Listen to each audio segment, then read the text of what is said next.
This is all part of a greater effort to revitalize the downtown area and bring even more money to the region, where construction is already underway. It's been called a game changer for the I-75 corridor. I'm downtown Dayton today, and I have the opportunity to meet you, Jason Woodard. Can you introduce yourself to our listeners, our audience? Sure. Jason Woodard, founder of Woodard Development. We started in 2012.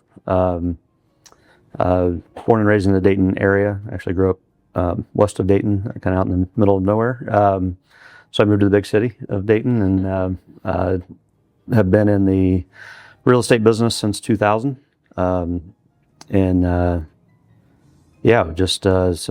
2012, we've kind of spent our time. We started in downtown. We do a lot of stuff throughout the region, but philosophically, we kind of stay within an hour of where we sit today, and that's kind of our territory. And so we do a wide range of things, and have an affinity for converting old buildings into something new and vibrant. And it's kind of been our our signature niche. That we do wide range of things. Yeah, I as I'm sitting here and looking around, even this room, that this is. How old is this building that you guys renovated for your home office? This building actually was originally built in the late 1800s. Wow. I can't remember the exact year, 1893 or something like that. So Patterson Boulevard, that's just to my right, was the canal. And so this building sat on the canal and was used as I think it was originally a plumbing supply house. It's been a lot of things since then, but we moved here about a year and a half ago. Okay, very cool. No, it's state of the art for our listeners, and just really impressed. I was pulling up and driving here like, wait a minute, this is so cool. Look at this renovation, the painted brick, and just the whole exterior and interior. I'm blown away. So, well, thank you. Big congrats to you. When did you know that you wanted to become your own thing and start your own business? Like, tell me about kind of where you were and where you wanted to go, and like how you flipped the switch. Yeah, it's a great question. So I was fortunate to work for two organizations, in the real estate world here in Dayton, that were very different. One was very large and, systems and all that. One was very small and extremely entrepreneurial. And, I got to the point where, was having some success in working, in the industry and establishing relationships, and really just kind of took the chance to say, hey, I think I can do this on my own. And I felt like there was a hybrid between the two organizations that would allow us to do things in a sustainable way, but not so big that you kind of get tied up in all the processes and approvals and things. So we try to incorporate the best of both organizations in our mindset, and so far it's worked out reasonably well. So. I'm sure it sure has, just by hearing some of the projects and everything you've worked on. Yeah. Before we get to those, tell me, though I always ask this of founders, was it a hard switch to flip, or once you were in, you were all in? Like, were you working, somewhere else, or you just made the clean break and went forward and from the ground up build it? Yeah. So it was a clean break, and kind of went all in. Again, not knowing what that meant at the time, and but yeah, it was a clean break, and this is it. I'm doing it, and lived pretty thin for a while. But now I can't imagine having done anything differently. I love it. I think it's tough to build a business. To me, it says that you embody grit, to be able to persevere, build something like you built. And so talk about kind of who you hire here. Is it self-starters such as yourself? Like, talk about the full team and kind of what you're looking for. Yeah, so the original game plan is it might have just been myself doing things, and I had an absolute that we wouldn't get above 5 people. That was the absolute max, and I was able to bring one of my business partners on board about beginning of 2016. It was actually the Monday after my son was born on Friday that my wife reminds me I had left and had to get him oriented to what was going on. But I was able to bring him on, and we had worked together at both of the previous stops that I was at. So we knew each other very well. We worked very, very well together, but that kind of set the tone in that, we work very independently. So, your point about self-starters is, basically, we don't provide a lot of, oversight or processes. It's, do your thing. We don't really meddle in how you go about it. It's more kind of outcome driven, and then just making sure we're doing things the right way. So we hire, high character people that, want to do well, want to serve our clients well. And a lot of times they don't even have experience in the field. And so that's interesting, the learning curve, but it's like, hey, if you listen to what, our customers are asking for and just generally do the right thing, it should work out, and we'll get through the technical pieces. So. Yeah. Hey, Erin. So, ask him the first project. Okay. Yeah, that's fine. So what was your first big project? So the first big project was what's now known as Water Street, which has kind of grown. We did a 50,000 square foot office building. I partnered with Crawford Hoying, which is a developer based in Dublin, Ohio. Been phenomenal partners. We'd known each other for a while, hadn't done any actual work together. But it was kind of interesting how that came about. When I went out on my own, I was looking for opportunities, and another friend of mine downtown said, hey, you should look at a property kind of close to his building. But it got me thinking about what opportunities were out there. And, throughout kind of the evolution of downtown, the baseball stadium was built, and there was always a plan for development around that. And it had never come to fruition. So I reached out to the city of Dayton, and I had some contacts there, and said, what's going on with that property? And, I guess fortunately for me, they said, well, we had just issued an RFP to 6 or 8 folks. Nobody responded. Come take a look, and if you want to dive in, it's you have a runway to do that. And so timing's a big part of our business, and that just kind of happened at the right time. The partnership with Crawford Hoying happened at the right time, and so we had our first conversation in late 2012. Had the development agreement signed by the end of 2013, and had our first building open by 2015. Which, saying that, it sounds longer than that went really fast. So a lot of people thought we were nuts for building a brand new office building in a market that had 35% vacancy, but it was a very unique location, riverfront, right there next to the stadium, and PNC Bank jumped on board early, and that's so great. Yeah, it's been that got us started, and so then, as I was reading up on you before this and looking at some of your background and business background, I saw that you also built an AC Marriott. Is that right? Like, how does that even come to be? Like, hey, they want me to do this. Yeah. How do you go from there to that project to doing a Marriott? Like, how are you even chosen for that? Yeah. So, and I have to get a lot of that credit to the Crawford Hoying team. They had some relationships with both the operators, and I can remember brought the area rep for Marriott into town, and he's like, I'll come do you guys a favor and look at it, but we're not doing anything in Dayton. And we had just completed Delco Lofts, and so when he came into town, we took him up to the top floor, and which is right next to the baseball stadium. And I can remember it ended up being like beautiful sunny day. People were out, and he's like, hey, there might be something here. And took some work, to get Marriott on board to to grant a license, and but fortunately I have a great operating partner, and actually the Fairfield Inn was the first hotel, and that went extremely well. And then is that downtown here? Yeah, it's downtown, so it's immediately south of the first office building that we did, and then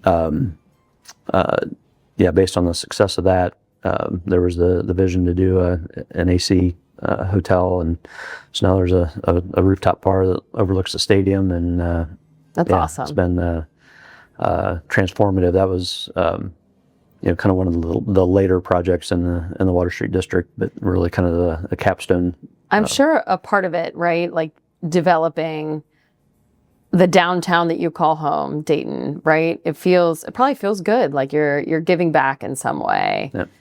Do you feel that way? Like I'm helping contribute to my community where I call home. Talk about what that feels like for you. Did you think as a young kid you would be doing this, right? I did not. I always loved Monopoly, but that was and actually growing up, you think real estate and you think of being a residential realtor, and so long way between here and there, but so for me, I actually started my career in public accounting, and one of the I enjoyed aspects of that, but the one thing that I just couldn't get my arms around was you spend this time working with a client, and then you just hand over a little booklet of paper, and then you go about your way, and the cycle continues, and I just needed something more tangible, and so the opportunity to get into real estate, as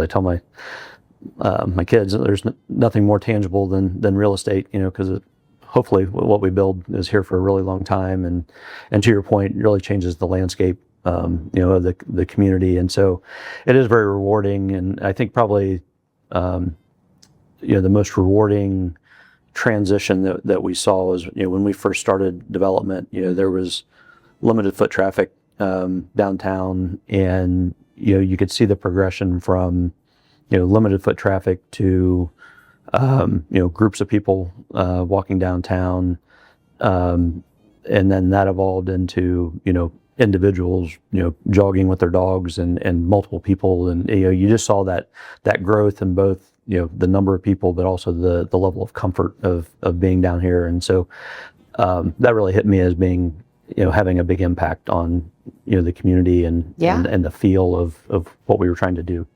Right. Where do your projects span? So you said within an hour. So is that like Springfield to Cincinnati, or where else have you done substantial work within the region? So we go, we just completed a project up in Sydney, Ohio. And so that's about as far north as we've gone. Our team let us know that was about as far north as is that right? They wanted to go. Yeah. And then we're doing stuff as far south as Westchester. And then we've done some things. What in Westchester? I'm interested as a Westchester girl, born and raised. Right? So we've helped on some land acquisition and development.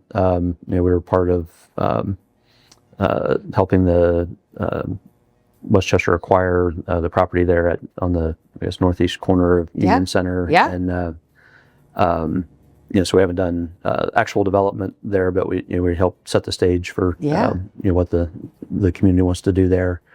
And working on a couple other things that are still in the works. But that's kind of the area. It's far east. We looked at some things in Springfield.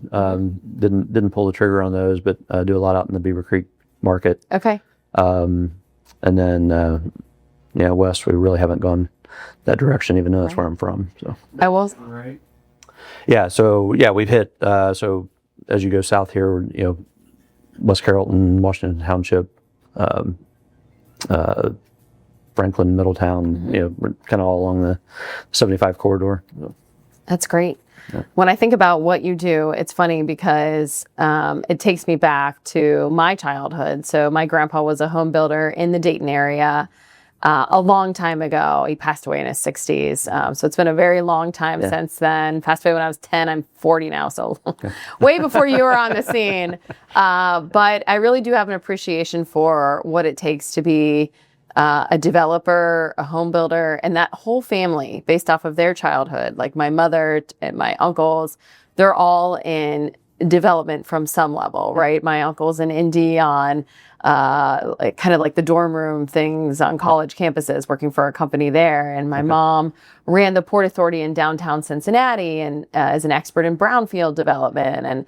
And so really for when I think about what you've done and what you've built, it's pretty amazing because I don't think just anyone can jump into that and be successful. I do think it takes a certain personality type to really stick to it and show up every day to be building something. So huge accolades to you. Yeah, I appreciate that. It's like I said, timing is a big deal, and we're pursuing the right things at the time where it was being accepted by the market, and we were able to put all the pieces together, because it's always a series of dominoes, and hopefully you can get them lined up to get a project from idea to getting the doors open. Completely agree. So I'm looking at your shirt right now, and I see you must be a golfer, because I see this Dormy Club logo where my husband is a big golfer.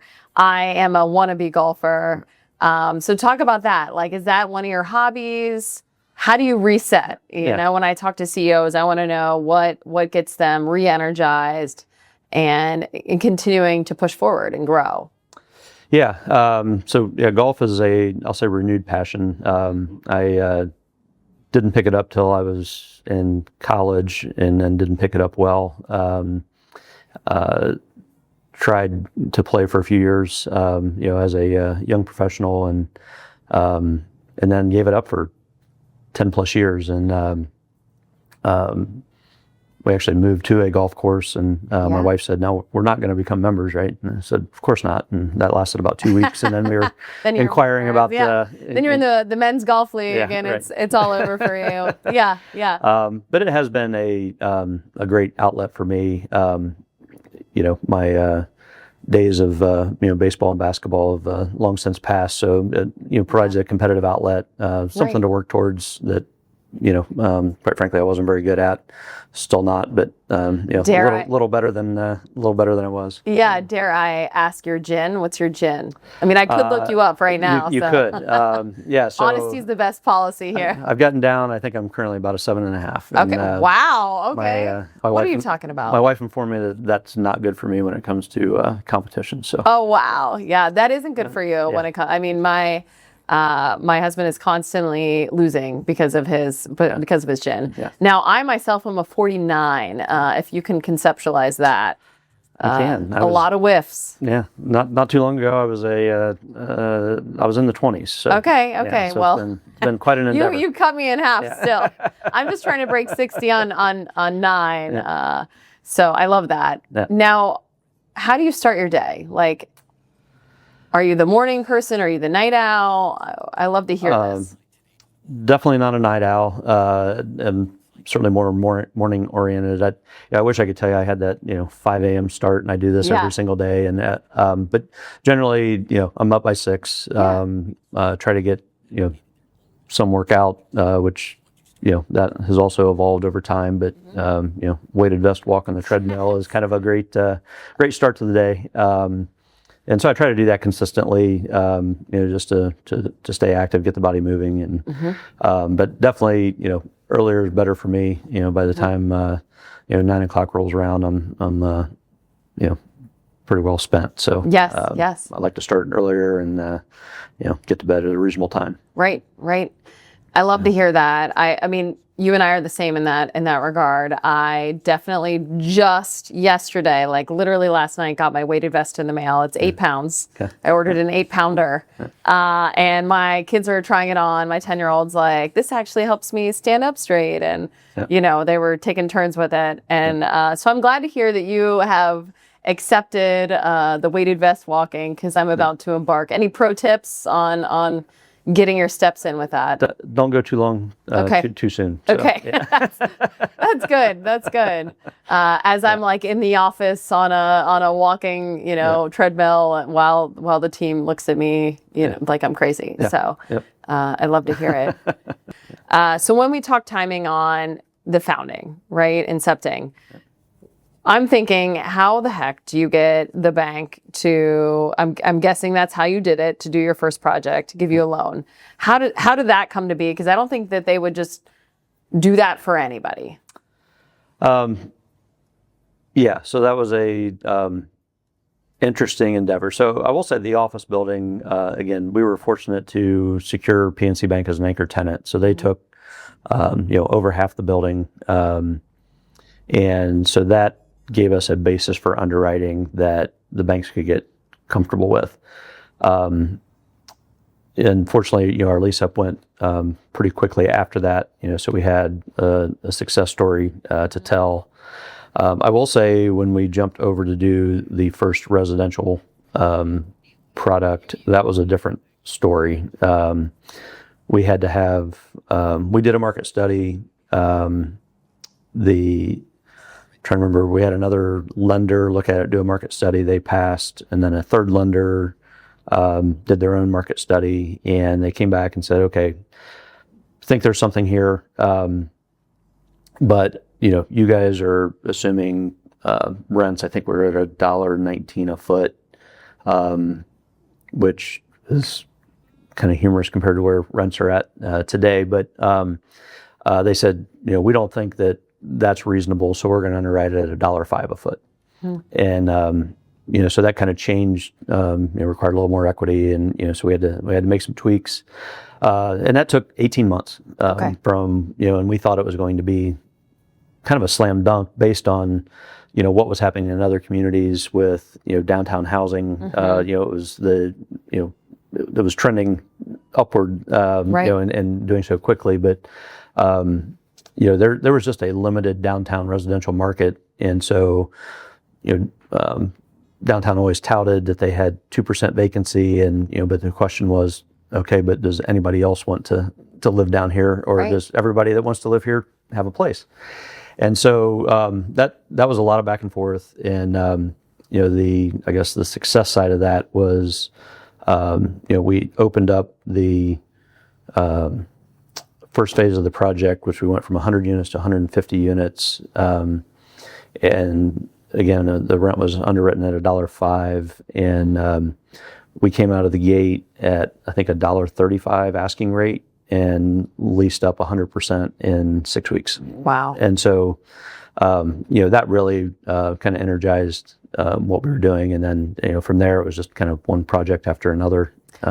So when I think about just nationally, there's a lot of economic development and grants available for, revitalization projects, especially in older cities that maybe, just really needed that revitalization.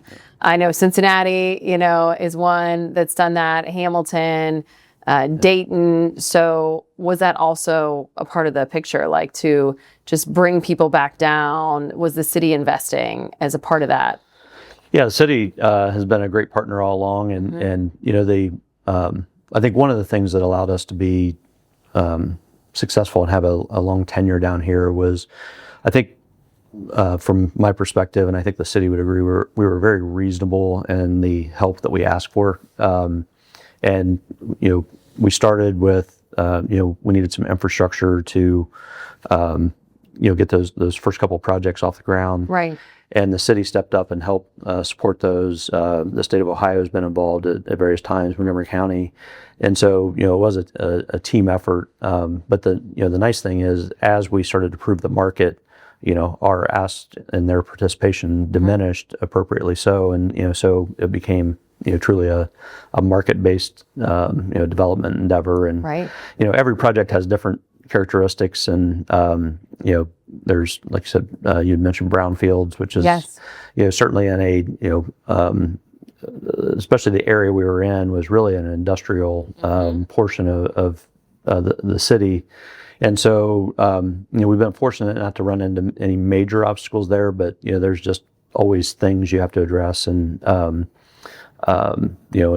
I'll say we've been, I think, very creative in trying to identify, every source of funds, and we've utilized historic tax credits on numerous projects, and I think every time we complete one, we say we're not going to do that again, and then but then you do it again. again. We do it again. But it seems like it's kind of your niche. Am I wrong? Yeah. Like when you look at the market and educate me on this and educate our listeners on this, where is the market going on economic development? Is it revitalizing downtowns and trying to drive traffic there?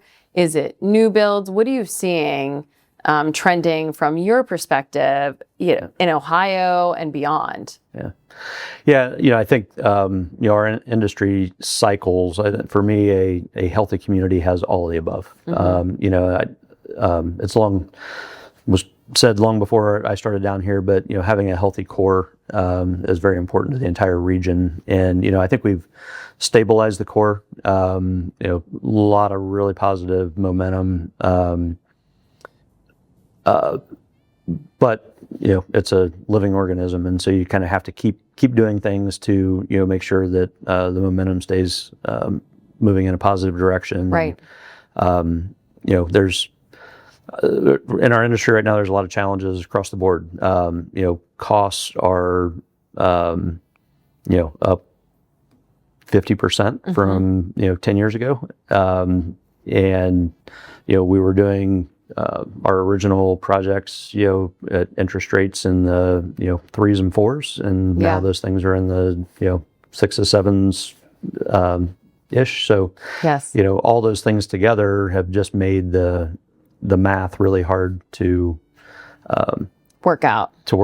And we actually just had to we were pursuing a project and just kind of had to wave the white flag and say this doesn't work in the current environment with these parameters. And we hate to do that because the good part about our team and what we do here, we go all in on our pursuits, and so I hate to step away from projects, but at the end of the day, the math has to make sense for the banks, for our investors, and ultimately for the success of the project. You never want to do anything that could result in the project not working, and so you can't foresee the future and always prevent that. But you can go in, making sure you've done all your due diligence, and that the project, assuming there's no major catastrophes, will do well and be sustainable 10, 15, 20 years down the road. Right.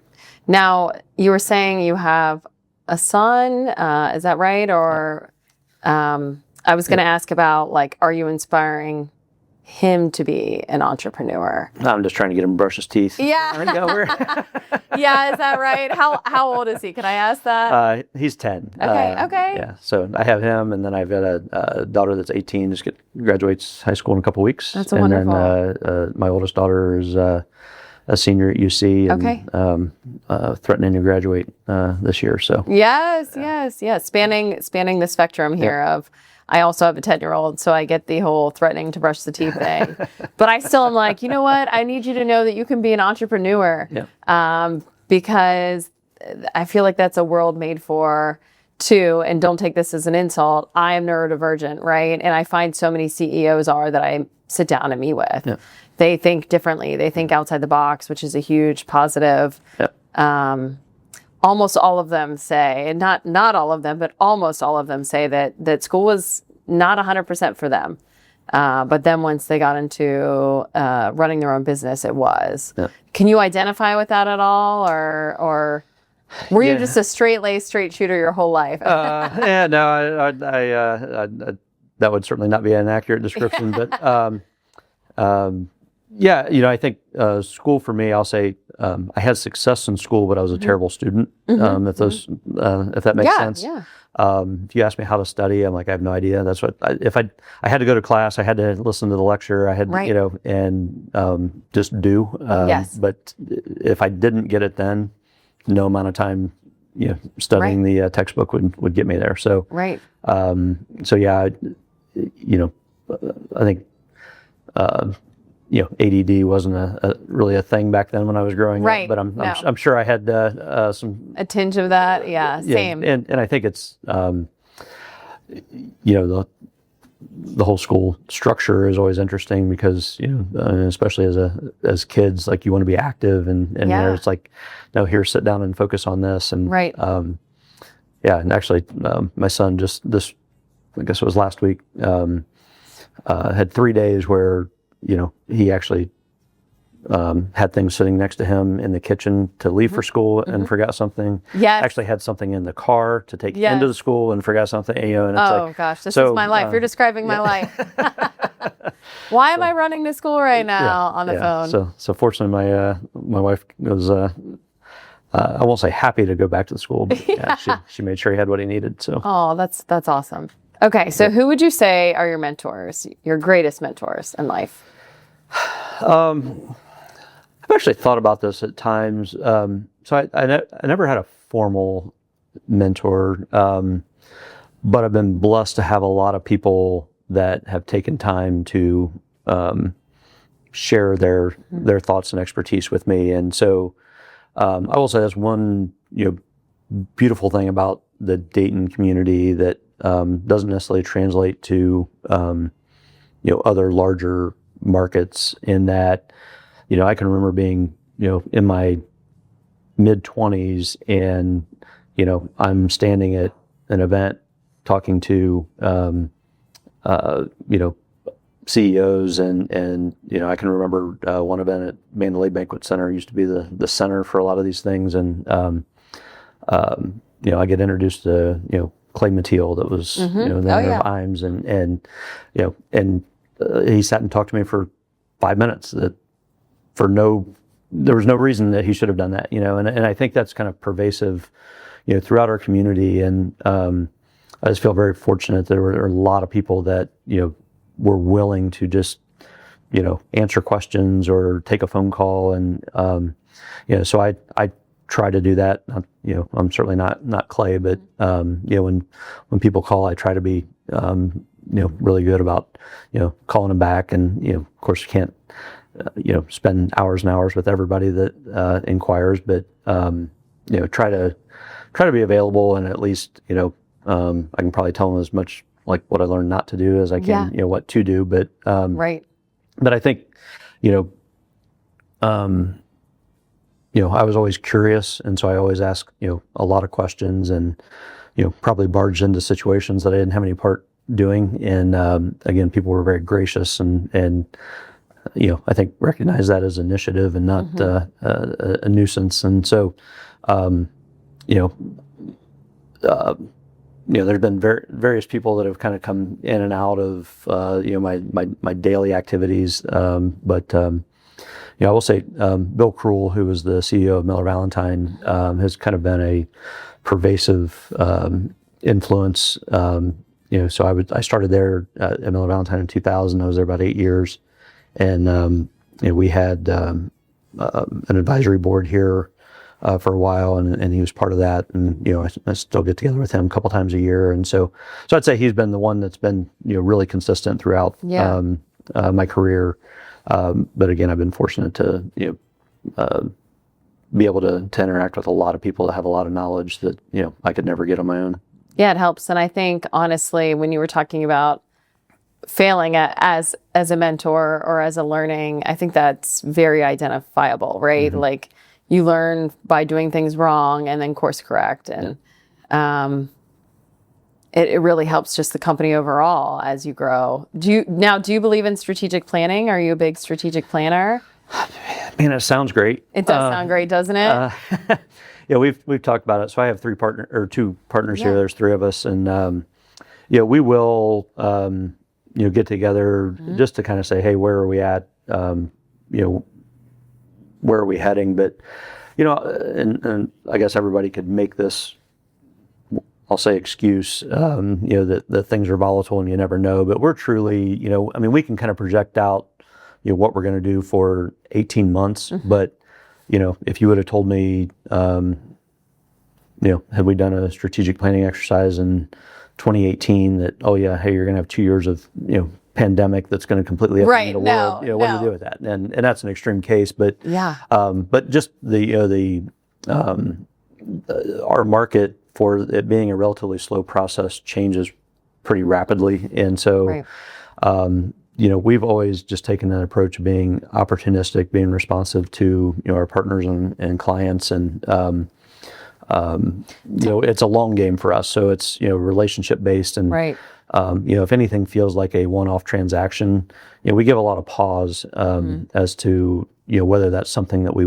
want to do. And I will say, so we do a lot of different things. We do, in addition to development, we do construction, and we do about 50-50 of internal development construction and then third-party construction. And that's a little more transactional, but even then, we have a lot of clients that, they'll give our guys gift cards, or they call and ask how, so-and-so's doing, or, and so so even on a, what may be, one project for a lifetime, we still try to establish those relationships because, we don't really advertise. And so that, word of mouth is our advertisement.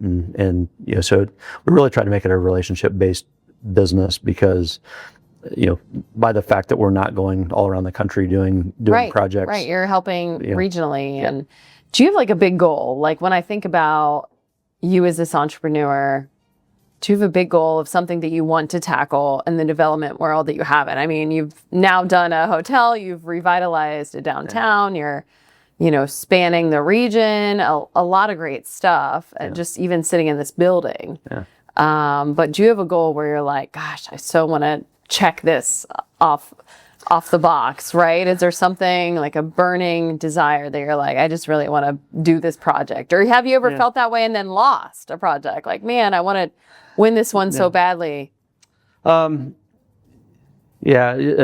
interesting. We, so actually, I mentioned the pandemic. Leading into the pandemic, we were working with two clients that probably didn't have any business working with. And I mean, these would have been game changer projects for us, which, could have been good, could have been bad, but, and they both got, halted by, when the pandemic started. And, that was a huge problem in economic development. When you think about those projects went on pause for what, 3-4 years? Yeah.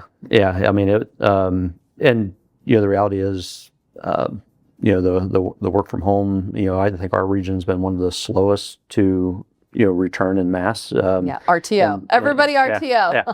And, I mean, I think what's interesting is the, trickle down component of that, the impact of not having people in the office, what that does to, your restaurants and retail, not being able to do a robust lunch business or happy hour business. It's really changed the dynamics of just, what we do and how, people go about their daily lives. And so we've had to adjust a little bit of that. We've had to get, creative to help some of the restaurants out, from a rent structure. And so that was a lot of, a lot of pivoting, probably. A lot of pivoting, a lot of juggling. Creative, trying to meet people. So, again, being relationship based, like we want all of our, everybody we work with to succeed. Meanwhile, we still have, people to answer to and things. So, that's a challenging but fun part of the business. But I guess back to your question about a single project, the one that has proven elusive this far is a youth sports complex. There's such a demand, but very hard to monetize and underwrite. You mentioned Hamilton and what they did with Spooky Nook and all that. I mean, that facility is incredible, and but as incredible as it is, that the model's hard, and so. I live my life at volleyball tournaments right now. This is like a 10-year season. I fear of 14-hour days. And you want them to win, but do you? So a sports facility, that would be really cool. That would be really cool. And you have a 10-year-old and older kids, and so the power of sports and how they shape leaders and entrepreneurs and C-suite leaders. I think that would be awesome.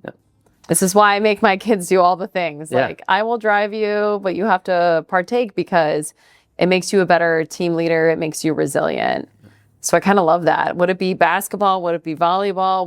What would it be if you were to envision something? I mean, a multi-sport facility would seem to make a lot of sense. I mean, there's some great models. It's called Westfield over in Grand Park and in north of Indianapolis is phenomenal. And I mean, that community just committed, like, this is what we are, and we're going to do this right. And they did a phenomenal job. And so I think that's the challenge. Is it is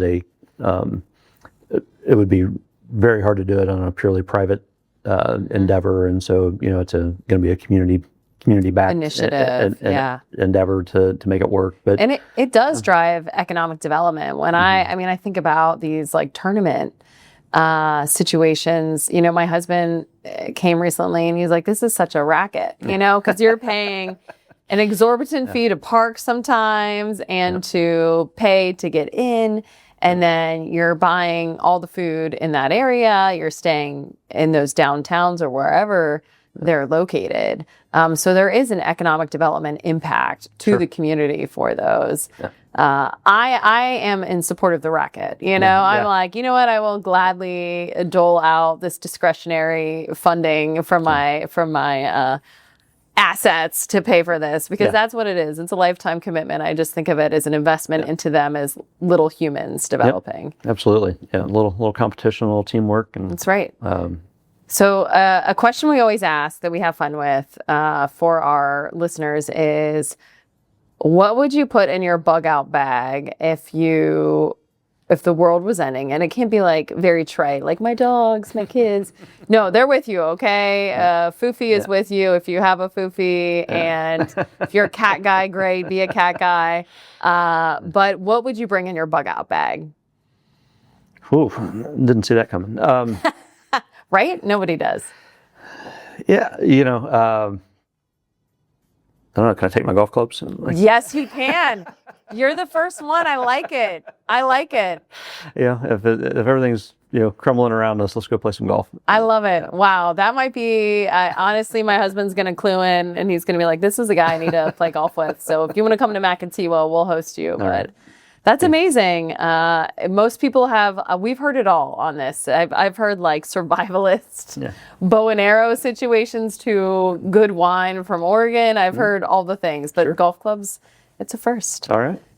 Is there something that today I also like to ask all of our CEOs this, that you wanted to share with our listeners that you didn't get the opportunity to share? Yeah, so I guess one thing that I got involved in, I guess over the last couple of years, was Feast of Giving, and that was an event that was originally started by the Bierman Foundation that provided a Thanksgiving meal for anybody in the community that wanted to come. They ran that from 1965 to 2005, I believe, and then a couple of doctors and business people picked that up from 2005 until the pandemic, and then there was a pause, and so actually Shane Connor and I agreed to co-chair. You co-chaired. Okay. Co-chaired the event, and that's a big responsibility. Thank you. Yeah. So that's been a little outside of my comfort zone, and but I will say we were very fortunate that there were some people that had been involved in the event that were gracious enough to continue to be part of the event and kind of help with here's what we used to do, and there have been a lot of changes since it was last put on, but we brought it back last year, had over 3,000 people in attendance, and our goal is to hopefully grow that on an annual basis. Amazing. And is it downtown, like in Dayton? Yeah, so it's hosted at the Convention Center. Wow. And so that was an interesting component, because the Convention Center used to be city-owned, and that was transitioned to a new convention bureau that runs it, and so they were awesome to work with, and really didn't miss a beat, and helped us with so many aspects, and so it was really a lot of people helped us make that a success, and our ultimate goal was to continue to do the event, but also to play a role where we can support hunger initiatives throughout the community year round, and we're still trying to figure out exactly what that looks like, and because there's a lot of great organizations addressing that, but if we can help supplement what they're doing, we're hoping that's to great. be able That sounds like you're learning the philanthropic landscape, and I think it's a hard learning. What does it motivate you to continue to give back and continue to invest in the community in a different way, right? Yeah, I think there's so many good causes, and you get so many asks, and we try to be intentional, both as an organization and then as a family on what we do, and again, it's where can we have the biggest impact in, because at the end of the day, having a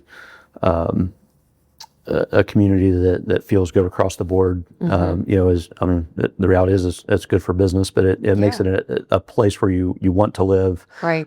Which brings more people in, and we're definitely believers in, rising tide raises all ships, and I love it. And that starts with helping the people that are down on their luck or need a second chance or some assistance. So however we can do that, that's kind of a metric that we use to gauge how we give back to the community. Well, Jason, it's been such a pleasure. Thank you for coming on the What Gives podcast today. Yeah, thanks for having me.